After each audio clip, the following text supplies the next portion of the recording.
Assalamualaikum warahmatullahi wabarakatuh.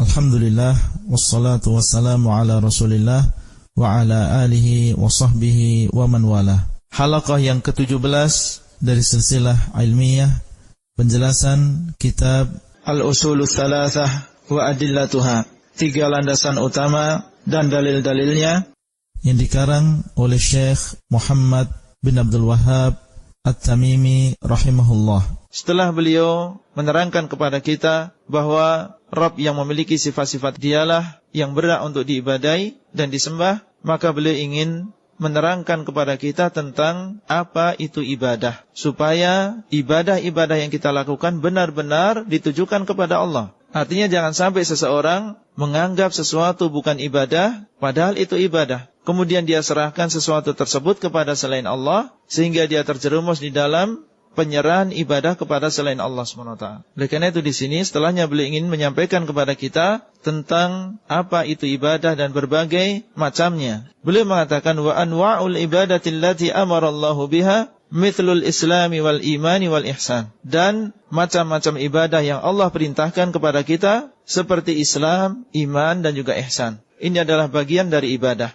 Bahkan dia adalah ibadah yang paling besar. Dan agama kita terdiri dari 3 perkara ini, Islam dan juga iman dan juga ihsan. Sebagaimana datang dalam hadis Jibril. Ketika Jibril datang kepada Rasulullah SAW, menjelma sebagai seorang manusia, seorang laki-laki, ingin mengajarkan kepada kaum muslimin tentang agama Islam ini. Beliau datang sebagai seorang manusia, datang kepada Rasulullah SAW yang saat itu sedang bersama sahabat beliau. Kemudian Jibril bertanya tentang beberapa pertanyaan, ingin mengajarkan kaum muslimin dengan cara bertanya. Dan Jibril sudah tahu jawabannya. Bertanya tentang apa itu Islam, dijawab oleh Rasulullah SAW dengan arkanul Islam. Bertanya tentang apa itu iman, dijawab oleh Rasulullah SAW dengan arkanul iman. Bertanya tentang ihsan, dan dijawab oleh Rasulullah SAW dengan an ta'budallah ka'annaka tarah, fa illam takun tarahu fa innahu yarak. Bertanya tentang kapan terjadinya hari kiamat, dijawab oleh Rasulullah SAW bahwasanya yang ditanya tidak lebih tahu daripada yang bertanya. Karena hari kiamat adalah ilmu yang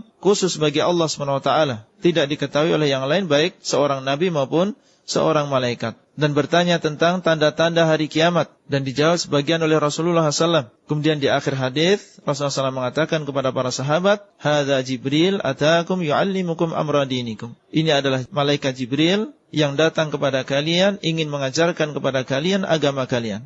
Kemudian beliau mengatakan wa minha ad-du'a'u wal khawfu wal raja'u wat tawakkulu wal raghbatu wal rahbah wal khusyu' wal khasyah wal inabah wal isti'anah wal isti'adah wal istighathah wal dhabhu wal nadhru wa ghairu dhalik min anwa'il ibadati allati amara Allahu biha kulluha lillahi ta'ala wad dalilu qawlu ta'ala wa annal masajida lillah fala tad'u ma'allahi ahada. Dan di antara ibadah tersebut adalah doa dan juga rasa takut, mengharap, bertawakal, mengharap, rasa takut, kekhusyukan, rasa takut, wal inabah, kembali kepada Allah, wal isti'anah, memohon pertolongan kepada Allah, wal isti'adah, memohon perlindungan kepada Allah, wal istighathah, beristighathah, wal dhabhu, menyembelih, wal nadhru, dan juga bernadar, dan lain-lain di antara ibadah-ibadah yang Allah perintahkan. Semuanya adalah untuk Allah, tidak diserahkan kepada yang lain. Ini adalah beberapa jenis ibadah yang diperintahkan oleh Allah SWT,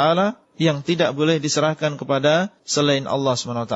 Dan yang beliau sebutkan, ini adalah sebagai contoh, bagian dari ibadah-ibadah yang banyak. Artinya bukan sebagai pembatasan. Di sana ada ibadah-ibadah yang lain yang tidak beliau sebutkan di sini. Oleh karena itu beliau mengatakan, dan lain-lain di antara jenis-jenis ibadah yang Allah perintahkan. Semuanya adalah untuk Allah SWT.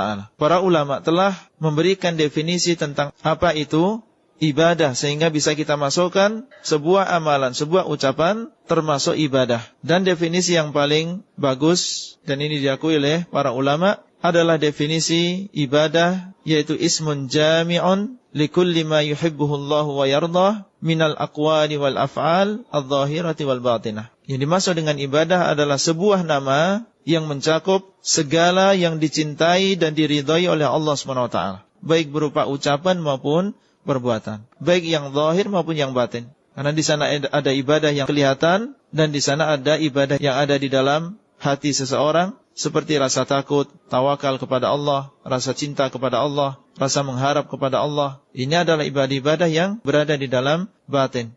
Dari mana kita tahu bahasanya ucapan atau perbuatan dicintai dan diridhai oleh Allah SWT? Caranya adalah dengan mengetahui dari syariat yang Allah turunkan, baik di dalam Al-Quran maupun di dalam hadis-hadis Rasulullah SAW. Apabila Allah memerintahkan dengan sebuah ucapan atau dengan sebuah perbuatan, maka ketahuilah bahasanya itu adalah ibadah. Karena Allah SWT tidak memerintahkan kepada kita kecuali apabila perintah tersebut dicintai oleh Allah SWT.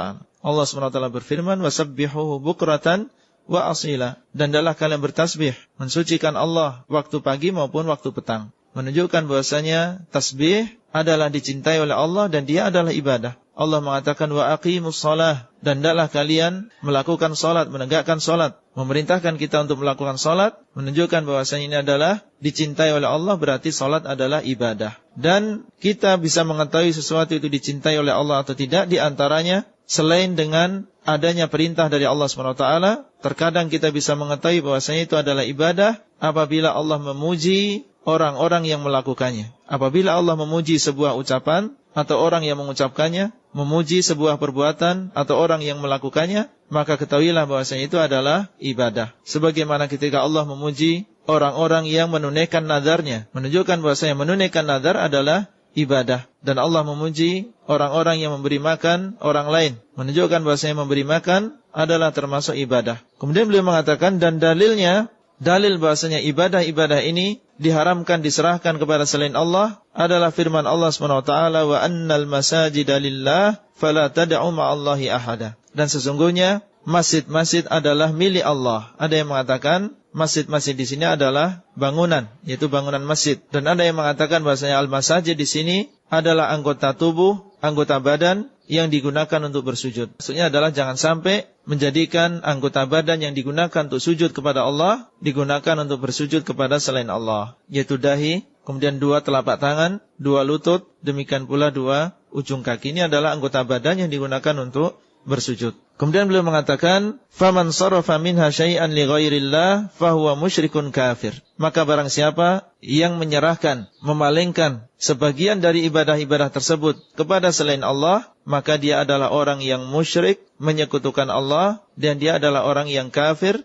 yang telah kufur dan keluar dari Islam. Apabila salah satu di antara ibadah tersebut, meskipun itu adalah ibadah yang sepele menurut pandangan manusia, sekecil apapun, apabila diserahkan kepada selain Allah, maka orang yang melakukannya adalah orang yang musyrik, menyekutukan Allah SWT, sekaligus dia adalah orang yang kafir, keluar dari Islam dan bukan termasuk orang Islam. Kemudian beliau mengatakan, "Wad dalilu qaulu ta'ala," dan dalilnya adalah firman Allah, "Wa may yad'u ma'allahi ilahan akhar la burhana lahu bihi fa innama hisabuhu 'inda rabbih innahu la yuflihul kafirun." Dan barang siapa yang berdoa kepada sesembahan selain Allah bersama Allah yang dia tidak ada keterangan di dalamnya, maka sesungguhnya hisabnya adalah atas Allah di sisi Allah SWT. Sesungguhnya tidak akan beruntung orang-orang yang kafir. Allah mengatakan ma'allah, bersama Allah, artinya dia kadang berdoa kepada Allah dan terkadang dia berdoa kepada selain Allah. Inilah yang dinamakan dengan syirik atau menyekutukan Allah SWT, yang dia tidak memiliki keterangan di dalamnya, tidak memiliki hujjah, tidak memiliki alasan. Dan semua orang musyrikin tidak akan memiliki alasan di dalam kesyirikannya kepada Allah SWT. Maka akibatnya orang yang seperti ini, maka nanti hisabnya, perhitungannya di sisi Allah SWT akan dibalas oleh Allah SWT, karena dia berdoa menyekutukan Allah SWT, berdoa kepada Allah dan juga berdoa kepada selain Allah. Kemudian Allah mengatakan sesungguhnya tidak akan beruntung, tidak akan sukses orang-orang yang kafir. Allah menamakan orang yang berdoa kepada selain Allah bersama Allah adalah orang yang kafirun, menunjukkan bahasanya orang yang menyerahkan ibadahnya meskipun sebagian kepada selain Allah, maka dia telah melakukan kesyirikan, melakukan kekufuran, dan dia dikatakan oleh Allah SWT sebagai orang-orang yang kafir. Ini menunjukkan tentang bahayanya syirik, Dan apabila syiriknya adalah syirik yang besar dan kekufuran yang besar, maka mengeluarkan seseorang dari Islam. Karena syirik, sebagaimana disebutkan oleh para ulama, ada syirik yang besar, ada syirik yang kecil. Yang mengeluarkan dari Islam adalah syirik yang besar. Demikian pula kufur ada dua, ada kufur yang besar dan ada kufur yang kecil. Yang mengeluarkan dari Islam adalah kekufuran yang besar. Dan menyerahkan ibadah kepada selain Allah adalah syirik yang besar dan termasuk kekufuran yang besar. Mengeluarkan seseorang dari Islam. Yang membatalkan amal ibadah seseorang. La in asyrakta la yahbatanna amaluk. Seandainya engkau menyekutukan Allah, niscaya akan batal seluruh amalanmu. Yang apabila seseorang meninggal dunia, bertemu dengan Allah dalam keadaan membawa syirik ini, maka Allah SWT tidak akan memasukkan dia ke dalam surga, mengharamkan atasnya surga, dan memasukkan dia di dalam neraka selama-lamanya. Innahu may yusyrik billah, faqad harramallahu alaihil jannah, wa ma'wahun nar wa ma lidzalimina min ansar. Sesungguhnya barang siapa yang menyekutukan Allah, maka sungguh Allah akan mengharamkan atasnya surga dan tempat kembalinya adalah neraka, dan tidak ada penolong bagi orang-orang yang menyekutukan Allah Subhanahu wa taala. Itulah yang bisa kita sampaikan. Wallahu taala alam. Wassalamualaikum warahmatullahi wabarakatuh. Materi audio ini disampaikan di dalam grup WA Halaqah Silsilah Ilmiah HSI Abdullah Rai.